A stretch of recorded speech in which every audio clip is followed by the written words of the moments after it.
Mpu Supo juga memiliki banyak nama, disebut Pitrang di Blambangan, disebut Koso di Madura, Rembang, banyak sekali sebutan Mpu Supo. Seperti mendapat sepasang ya saudaraku ya. Ini kerisnya, dapur Megantoro, ini tombaknya.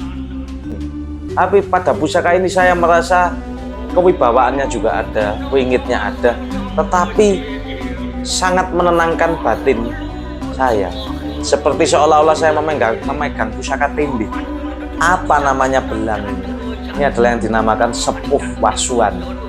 Ketika pembuatan pusaka ini disepuh lagi oleh sang empu dengan maksud tujuan tertentu, karena paksinya panjang, pelintir, dan karakter besinya Anda lihat, samakan dengan kujang.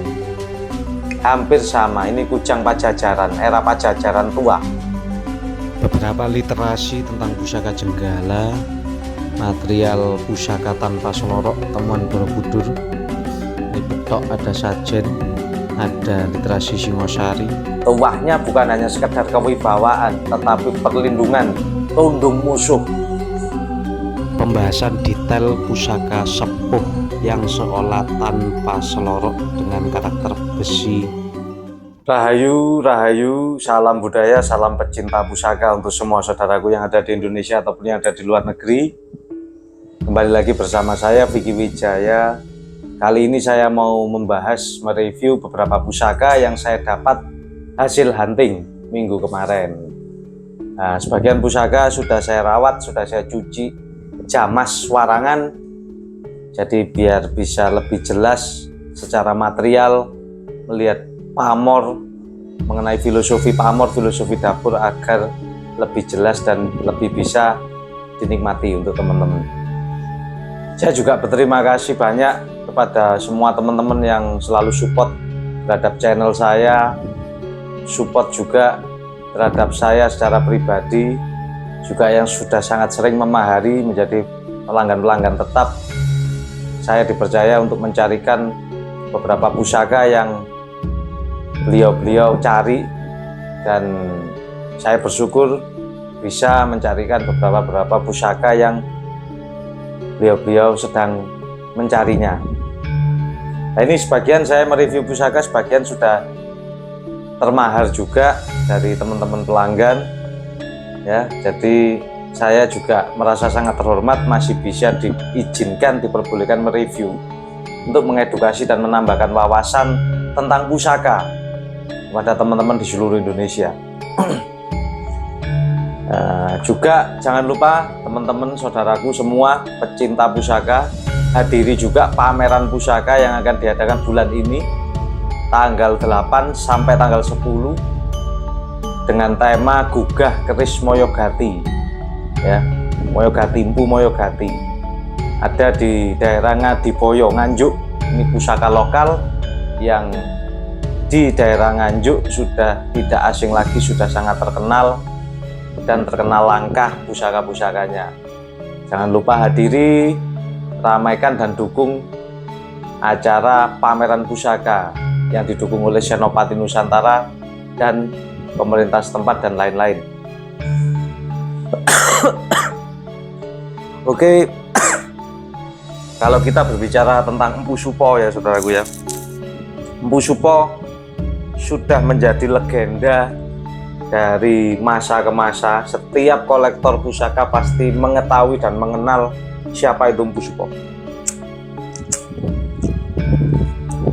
Mpu Supo dari Mojopahit yang terkenal keampuannya, garapan pusakanya luar biasa dari segi isoteri maupun segi seninya, eksoteri.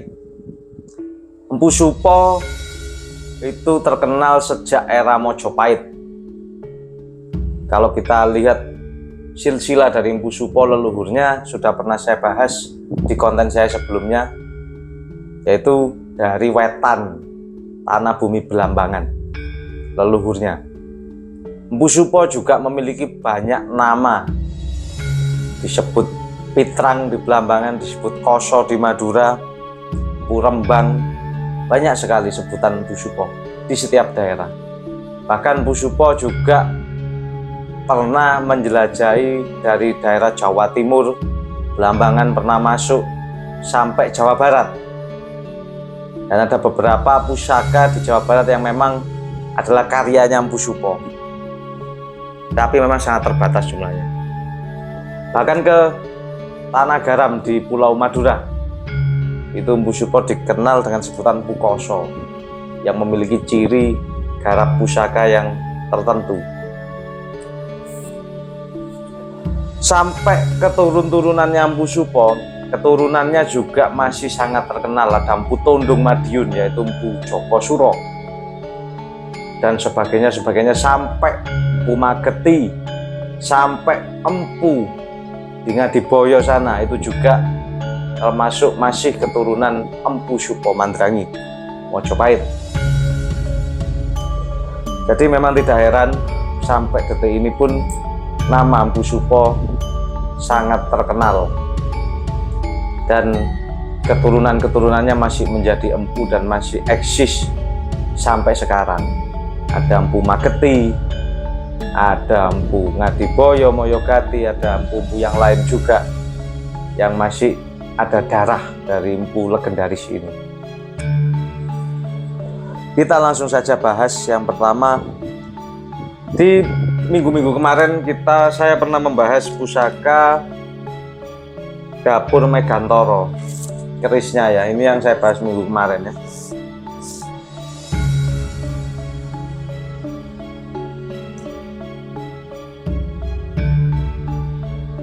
Ini Dapur Megantoro sudah saya bahas detail di minggu kemarin di konten saya sebelumnya. Bisa Anda cek di deskripsi ataupun di konten saya yang minggu-minggu lalu. Tidak lama mendapat ini, saya mendapat tombaknya. Ini baru selesai saya cuci warangan, sudah saya minyak. Ini juga yang dinamakan tombak Dapur Megantoro, saudaraku. Sangat gagah. Ricikannya seperti ini. Di sini ada bentuknya seperti Karno Tinanding, cuma di sini di tengahnya ini ada semacam bentuk seperti gereneng ya. Kemudian ini geleger sapi, di tengahnya ini yang atas ini keruingan. Sangat indah secara estetika maupun secara pasiputan.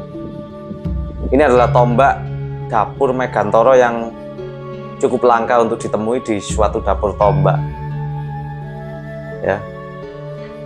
Jadi seperti mendapat sepasang ya saudaraku ya. Ini kerisnya Dapur Megantoro, ini tombaknya. Seperti ini bentuk Dapur Megantoro yang berfilosofi keluasan. Megah itu luas, antara itu batas. Jadi melampaui batas. Dengan tuah diharapkan sang pemilik memiliki pikiran, jiwa, dan hati yang luas, seluas tanpa batas. Jadi pusaka-pusaka Dapur Megantoro banyak diagem oleh para pemimpin karena meluaskan hati, meluaskan pikiran, memperkaya wawasan.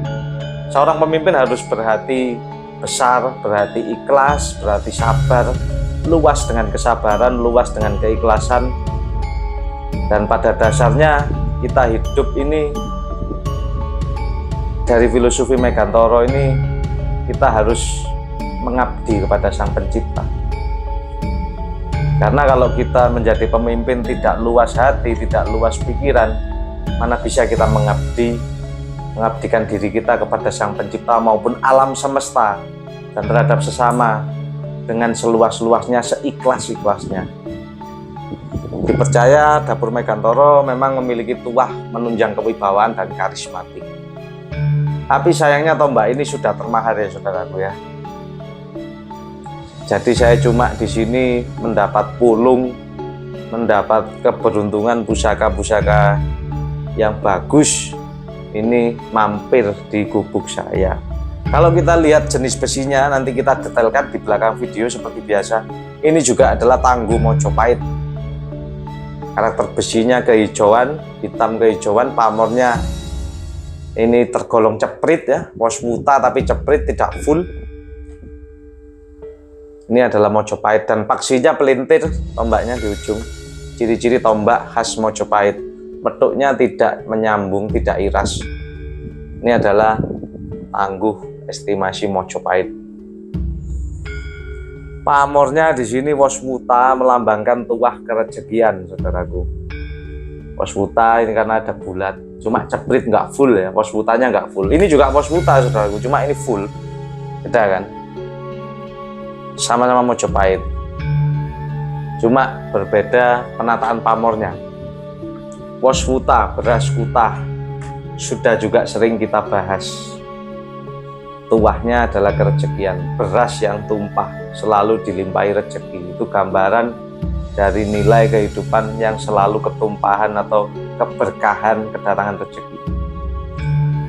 Yang berikutnya ini juga tombak yang sangat fenomenal. Ini juga sudah termahar, saudaraku. Ya, ini warangkanya.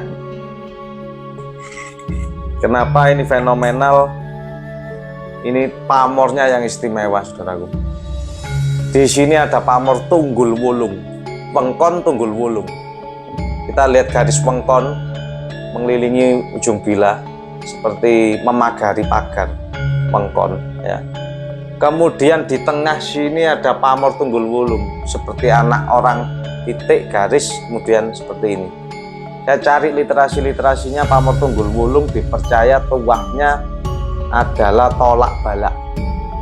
Hampir mirip seperti tambal jimat, pul buntet. Itu tolak balak. Bahkan sebagian pendapat ada yang menyatakan bisa menolak penyakit dan mara bahaya. Sedangkan pamor wengkon sendiri adalah tuahnya juga perlindungan. Perlindungan gaib, perlindungan hal-hal negatif untuk sang pemilik itu sendiri. Wengkon ini kan bentuknya seperti pagar. Ini wengkon isen, jadi karena di dalamnya ada isinya, ada isi seperti waswutanya, cuma aus. Yang sangat jelas di sini pamor tunggul wulung. Ini sangat jarang sekali kita jumpai pamor seperti ini, tunggul wulung. Termasuk salah satu pamor yang sangat cukup langka untuk ditemui. Seloroknya, tapennya masih sangat terlihat jelas. Kalau kita berbicara tangguh dari besi, kita lihat ini sepertinya Tuban Mojopahit. Kenapa Tuban Mojopahit? Paksinya juga di sini pelintir, yang ujung ada pelintiran, ada pelintir di pelintir. Wengkon isen. Saya juga kaget awal mendapat tombak ini. Setelah kita cuci warangan, ternyata muncul pamor yang sangat luar biasa langka. Padahal ini seharusnya tidak saya maharkan, tetapi ketika saya buat status, banyak teman-teman pemahar maupun teman-teman pecinta pusaka menanyakan dan memaksakan untuk membuka harga. Ya, secara otomatis ya akhirnya berjodoh dengan yang memahari. Pamor yang sangat cukup langka, tuahnya perlindungan. Ini wengkon ini perlindungan, tunggul wulung juga perlindungan, dan tolak balak. Ini sangat sulit untuk ditemui pamor seperti ini, saudaraku. Termasuk pamor yang langka. Kalau kita lihat dapur tombaknya, ini seperti godong pring ya, lurus biasa.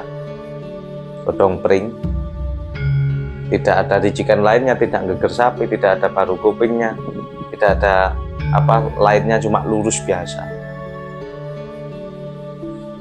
Tombak dapur godong pring dipercaya tuahnya memang secara filosofi tombak itu perlindungan. Kadang ditaruh di rumah, bahkan orang-orang di Pulau Madura ketika memiliki tombak-tombak kecil Mojopahit dibuatkan warangka seken untuk bisa dibawa kemana-mana, menjadi sikep ya. Nah, kemudian ada lagi tombak, ini juga baru dapat, kita belum setel setting warangkanya. Ini yang dinamakan tombak dapur Karnoti Nanding. Besinya keleng, kehijauan. Bagaimana ricikan dapur Karnoti Nanding ini? Di sini ada seperti kupingan, tapi ini terputus. Kalau ini nyambung, namanya baru kuping, lain lagi. Ini dua. Kalau dikeris kan kiri kanan kembang kacang. Ibarat dikeris ini kembang kacangnya dua, kiri kanan. Metuknya iras, susun. Pamornya keleng. Dapur tombak Karnoti Nanding sangat gagah, tengahnya juga ngeleger sapi. Ini ada keruingan,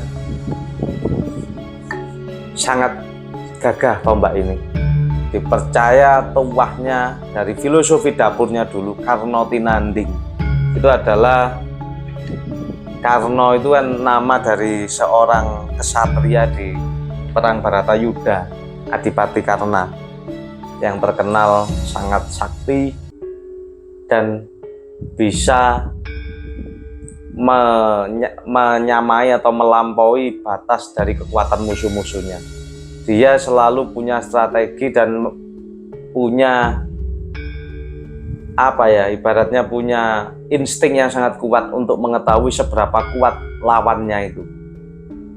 Jadi filosofinya, setiap hidup kita pasti memiliki masalah, memiliki problem, tapi tidak mungkin problem atau masalah kita itu melampaui batas dari kemampuan kita untuk menyelesaikan masalah.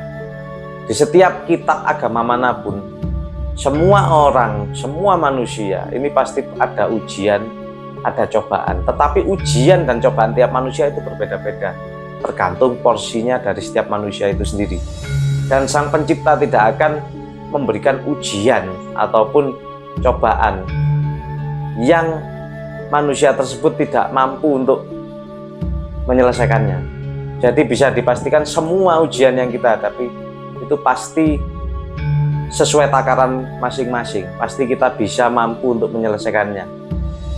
Dengan catatan tergantung semua dari waktu, kesabaran kita, ketekunan kita untuk menyelesaikan semua masalah itu tadi. Nah, kalau dapur Karno Tinanding dipercaya tuahnya mampu mengendalikan musuh, bahkan mampu mengetahui kekuatan musuh atau lawannya ini seberapa kuat. Dan kalau kita sudah mengetahui kekuatan, entah itu dari politik, dari perang, dari persaingan bisnis atau apapun, kita juga harus bisa melampaui untuk menyaingi kekuatan musuh itu tadi. Seperti itu. Filosofinya perlindungan dan menambah spirit kepekaan batin untuk mengetahui seberapa besar daya lawan kita. Bahkan kalau sudah menyatu dengan pusakanya, kita mampu mengendalikan lawan itu tadi. Itu tuah pusaka Karno Tinanding. Kalau kita lihat pamornya di sini keleng, itu menandakan juga tuah perlindungan atau tuah yang dirahasiakan oleh sang empu yang khusus untuk pemiliknya. Keleng. Jadi tuah utamanya adalah perlindungan. Nah, kalau kita lihat besinya ini tuban, karena tubannya mungkin tuban mojo, karena tidak terlalu tebal, tidak terlalu berat, sangat ringan tombaknya, tapi gagah di rawa, sangat indah secara estetika. Kemudian ini salah satu pusaka masterpiece, ya, rangkanya Origawan. Kita buka langsung. Lah,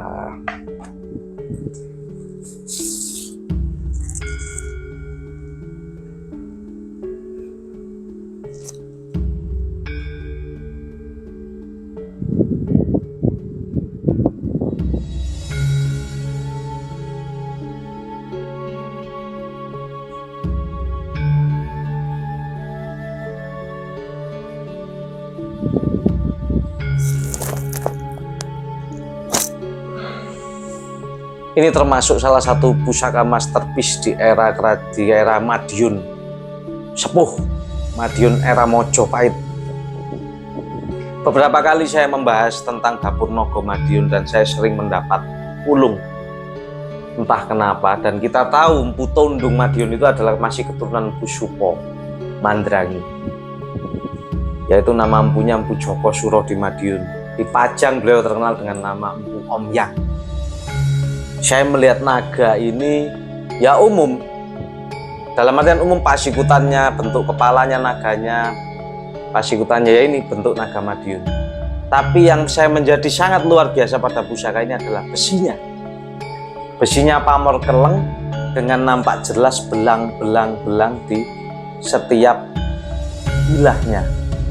Apa namanya belang ini? Ini adalah yang dinamakan Sepuh Wasuan. ketika pembuatan pusaka ini disepuh lagi oleh sang empu dengan maksud tujuan tertentu hanya khusus rahasia dari sang empu itu sendiri. Besinya sangat luar biasa, keleng kehijauan. Besi seperti ini juga sulit ditemui. Madiun terkenal pusaka yang sangat wingit, luar biasa. Mataram pun sekali berpanembahan Senopati tidak mampu menghadapi dahsyatnya tuah dari pusaka Madiun. Memang sudah sering kita bahas, pusaka Madiun adalah kalah garap menang tirakat. Ini Luk 9 berdapur Nogo Siluman pamor keleng, gonjonya pamor Mas Kumambang, gonjo wilut. Tantingannya sangat ringan, besinya saya akan detailkan pusaka ini. Dan saya terima kasih banyak kepada Bapak yang sudah memahami pusaka ini. Semoga pusaka ini menjadi berkah dan menambah kewibawaan karismatik Anda yang sudah memahami pusaka ini. Saya hanya diizinkan, merasa terhormat diizinkan untuk mereviewnya. Saya sering mendapat pusaka Madiun Luk 27, Luk 17. Ini juga pusaka Madiun yang sangat istimewa, Luk 9. Yang menjadi keistimewaan di pusaka Madiun ini adalah karakter besinya. Anda lihat nanti detailnya di belakang ujung video. Auranya sangat tenang tetapi juga berwibawa.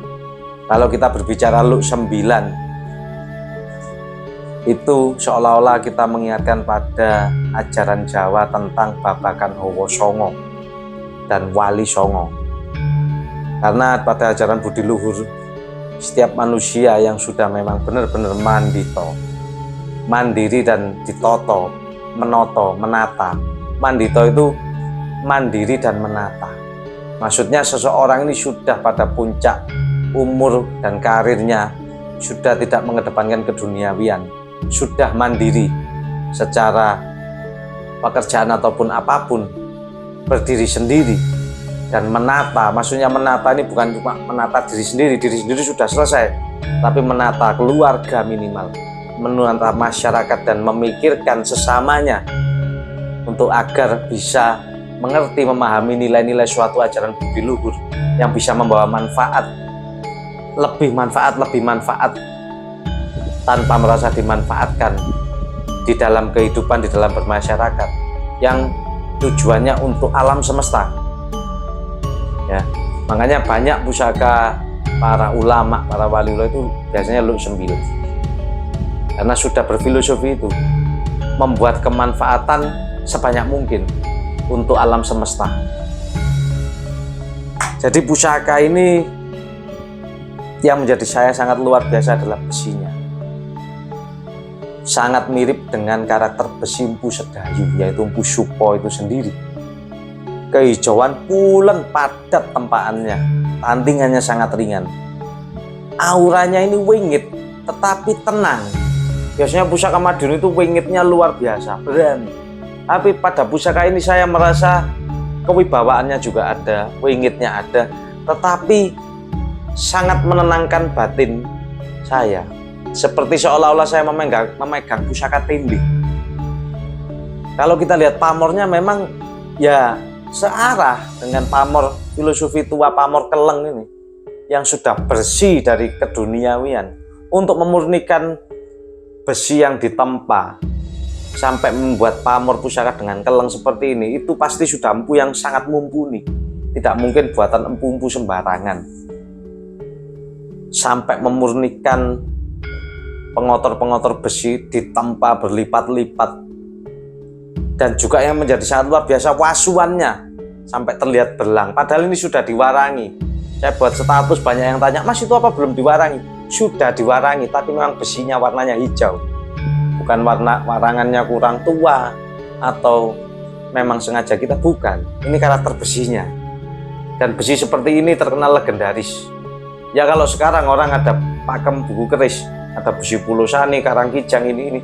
Tapi kalau dulu kita masih sulit mencari literasi, pokok besi hijau, warna hijau, kehijauan, itu memang terkenal ampuh luar biasa. Ada yang besi kebiruan, ada yang besi ungu.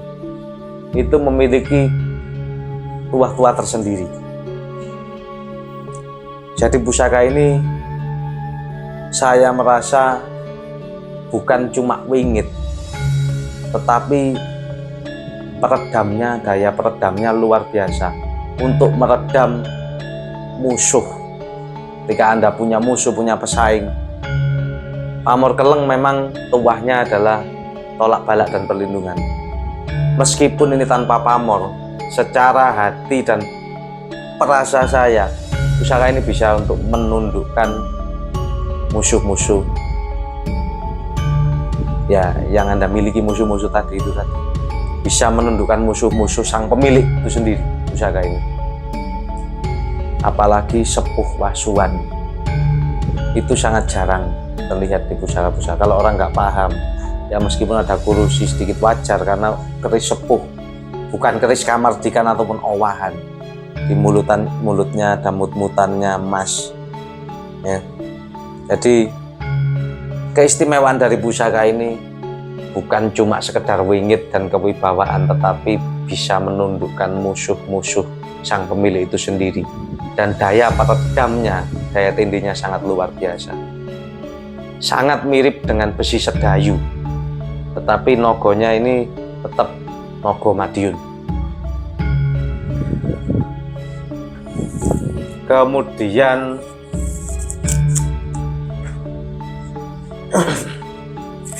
kalau Anda tahu keris putut sajen ataupun kujang ataupun sajen seperti ini, sombro yang awal. Nah, Anda tahu keris seperti ini namanya putut sajen yang ada orangnya ini. Ada orangnya, terus ini keris seperti ini. Anda tahu kujang yang sudah pernah saya bahas, ini era-era Pajajaran. Kadang-kadang selorok bajanya sudah tidak ada. Amati kiri kanannya seperti jenis satu besi, atau pernah dibahas oleh beberapa pertulisan namanya besi sebatang. Atau Anda terlalu jauh, lihat keris Mojopahit aja, yang Mojopahit awal kadang-kadang seloroknya sudah aus tipis, tidak terlihat. Nah, seperti ini kujang ini seloroknya sudah sangat aus. Terus keris putut sajen kadang tanpa selorok, padahal ini keris tua. Jadi selorok itu memang menjadi acuan, tapi untuk keris-keris sepuh kasepuhan kadang-kadang beberapa pusaka itu tanpa menggunakan selorok. Apalagi yang pijetan seperti ini. Nah, ini mana ada seloroknya, padahal ini sepuh original. Dan secara nilai biasanya tidak terlalu mahal di dunia perkerisan karena dianggap nilai seninya kurang dan biasa, kelasnya biasa, ada yang menyebut kelas petani atau apa. Seperti ini. Padahal ini pusaka yang sepuh dan memiliki tuah yang luar biasa. Ini namanya pusaka tayuan. Kadang memang di Indonesia lucu. Yang menjadi standar patokan harga, patokan pemaharan suatu pusaka itu lebih ke arah nilai seni dan kelangkaan. Tetapi kalau melihat secara histori, ketuaan pusaka kadang-kadang tidak terlalu diperhitungkan. Yang pasti mahal itu langka, indah, punya nilai sejarah, keindahannya. Tapi secara nilai histori ataupun usianya kadang tidak terlalu diperhitungkan. Nah, yang saya mau bahas kali ini, Anda kan sudah paham teman-teman, bagaimana keris putut sajen seperti ini yang tanpa selorok, yang ori-ori. Dan tidak mungkin lah, tidak ori, barang seperti ini maharnya murah. Di Indonesia pasarannya di bawah 1 jutaan. Seperti ini mungkin hanya sekedar ratusan ribu.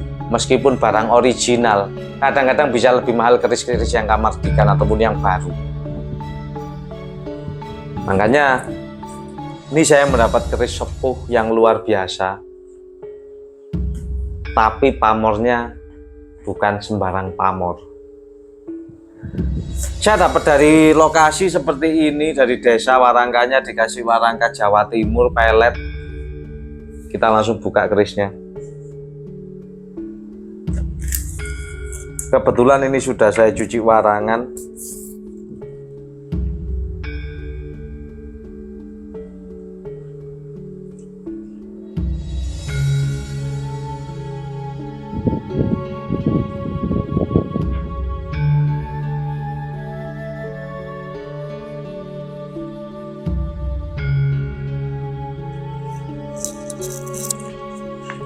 Ini keris yang baru saya dapat dan pusaka ini sangat luar biasa menurut saya. Di keris tangguh sepuh. Perkiraan saya ini sebelum Mojo atau era Mojo awal sudah membentuk pamor yang sedemikian rumit, yaitu yang disebut pamor Satrio Pinayungan Jawa Timur. Memang ini keris Jawa Timur. Di sini bulat lurus, kemudian membentuk payung. Ini yang disebut pamor Satrio Pinayungan. Gonjonya iras tetapi tinggi, amati. Iras tapi tinggi. Ya. Kalau sekilas terlihat seperti dapur kebo, tapi bukan.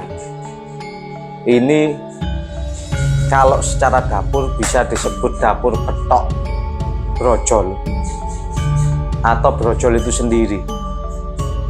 Kalau melihat gonjonya ini sangat tebal tinggi seperti ini, kemudian ini ada pijetan di sini tanpa tikel alis, dan melihat struktur besinya tanpa selorok atau seloroknya aus, ini kurusinya lumayan. Di sini full meteorit pesisir, sedangkan yang tengah cukup jelas pamor. Nah ini full meteorit kiri kanan, sedangkan pamor cukup jelas. Bahannya pamor dengan besi atennya atau yang kita sebut kiri kanan ini berbeda. Sebagian pendapat para pakar mengestimasikan ini adalah tangguh Jenggolo era Mojopahit karena paksinya panjang pelintir dan karakter besinya Anda lihat samakan dengan kujang, hampir sama. Ini kujang Pajajaran, era Pajajaran tua. Ini dari Pasikutan bentuk kita sharing-sharing ke beberapa kali, ini disebut era Jenggolo era Mojo awal. Anda samakan dengan keris Putut Sajen, karakter besinya hampir sama tanpa selorok. Samakan lagi dengan ini, sangat sama. Jadi ini pusaka ini eranya sangat tua, saudaraku. Sudah membentuk pamor Satrio Pinayungan yang sangat cukup langka. Pamor ini sangat cukup langka ditemui, yang sepuh loh ya. Kalau yang baru ya banyak. Karena pusaka pamor ini pamor favorit, pamor paling dicari. Tuahnya bukan hanya sekedar kewibawaan, tetapi perlindungan, tundung musuh. Musuh ketika orang yang memiliki pamor ini secara legendaris, secara ceritanya dari tuah filosofi pamor Satrio Pinayungan, orang yang memiliki musuhnya tidak akan berani. Namanya tundung musuh, ditundung itu dihindarkan dari musuh. Musuh tidak akan bisa menyentuh kita, sang pemiliknya ini sendiri. Pinayungan, dipayungi, dilindungi dari harapan doa sang empu dan dari sang pencipta itu sendiri. Jadi ketika pembuatan pusaka pamor ini, sang empu itu berdoa kepada sang pencipta dan menuangkan doanya dalam manifestasi sebuah pusaka berpamor Satrio Pinayungan agar sang pemilik ini selalu dilindungi, dipayungi. Pinayungan dilindungi oleh sang pencipta, oleh doa dan energi yang dituangkan dalam sebuah pusaka terhadap musuh-musuh atau lawan sang pemegang pusaka ini, sang pemilik pusaka itu sendiri. Pamor Satrio Pinayungan ada beberapa pakemnya, ini yang pakem Jawa Timur seperti ini. Dan era-era Jenggolo, kalau kita berbicara Jenggolo sudah ada sejak sebelum adanya Mojopahit, sejak Raja Erlangga atau Mataram Hindu di Jawa Timur, Wangsa Isyana. Raja Erlangga memindahkannya ke Jawa Timur, kemudian dipecah dan diberi batas goib oleh Empu Barada. Bagian Jenggolo itu di Sidoarjo dan bagian Kediri atau Panjalu di Kediri dipecah agar tidak ada konflik. Jadi kalau dapur ini saya mengatakan ini dapurnya Betok Jenggolo pamor Satrio Pinayungan, bukan Jenggolo yang eranya Mataram ya. Nanti Anda, oh bisa, Jenggolo itu panjang eranya. Jenggolo Tuban itu sudah ada sejak Mojopahit, bahkan sebelum Mojopahit sudah ada. Dan ini saya mengatakan ini eranya Jenggolo, era Mojopahit, atau yang bisa disebut Tuban Jenggolo, seperti itulah.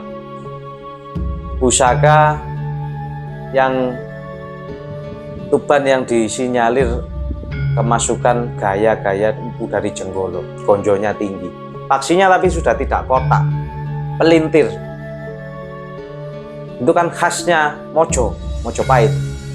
Tapi kalau lihat struktur besinya sangat tua sekali, sangat sepuh sekali, berlapis-lapis ngesap, dan bahkan ini pamornya meteorit, hampir sama dengan keris sajen ini yang usianya tua. Ini kan putut sajen Mojopahit kalau dulu nyebutnya. Ini kujang, ya besi-besi pesisir, empu-empu pesisir terkenal keampuannya dan luar biasa. Berikut literasi tentang pusaka Jenggolo serta ciri-cirinya. Dan ini juga ada data pusaka temuan di Candi Borobudur, putut sajen tanpa selorok. Ini Singosari juga. Ini foto detail pusaka saya, bisa amati paksinya pelintir, serat tempanya berlapis-lapis, jenis karakter material besinya, pusaka yang original sepuh. Ini kita pembahasan detail tentang material. Nah, ini pusaka pamor Satrio Pinayungannya ya, pamornya hitam terbalik, sama seperti juga keris-keris era Pajajaran. Ini keris Suro Pijetan, ini kujang Pajajaran ya, materialnya amati. Perbedaan warna terkait karena ini pusakanya baru saja saya warangi, dan pusaka kujang dan suronya ini warangan lama. Ini yang putut sajen. Kemudian ini ada betok Pajajaran, betok gumbeng. Perhatikan materialnya, seperti tanpa selorok, tapi ini original sepuh Tangguh Pajajaran. Kemudian yang ini Tuban, sebelahnya ini Tuban pamor Banyumili ya. Materialnya bisa diamati. Ini kondisi belum diminyak, sebentar lagi akan saya minyak agar menyamakan persepsi dan warna jenis karakter material pusakanya. Kurusinya juga nampak sangat jelas, cukup jelas. Jadi teman-teman bisa membedakan pusaka yang memang original sepuh, dan materialnya, kurusinya bisa dilihat dari sini.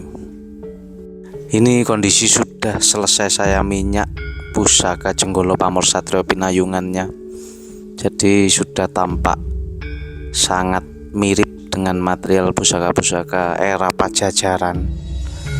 Ya, ini sudah kita minyak, dan memang tanpa selorok ya, sama dengan literasi pusaka yang pernah ditemukan di Candi Borobudur, putut sajen ataupun betok era-era Jenggolo, Pajajaran, era-era kerajaan tua, bahkan Mojopahit awal, kadang-kadang seloroknya sudah aus.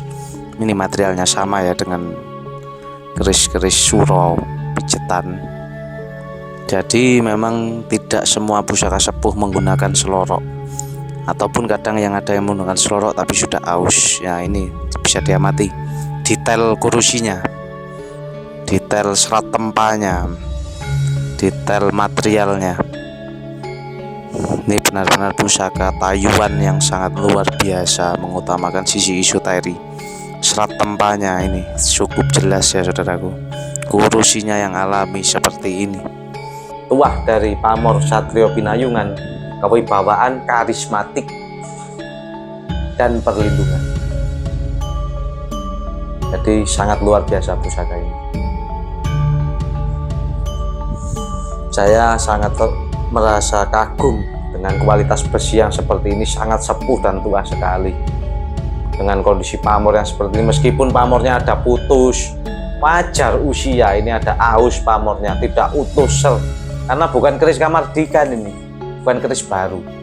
Wajar termakan usia sedikit-sedikit ini, hanya ini lingkaran, kemudian payung.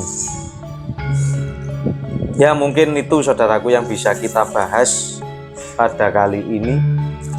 Di ujung video akan saya detailkan satu persatu pusakanya untuk menambah wawasan dan pemahaman. Dan kita detailkan.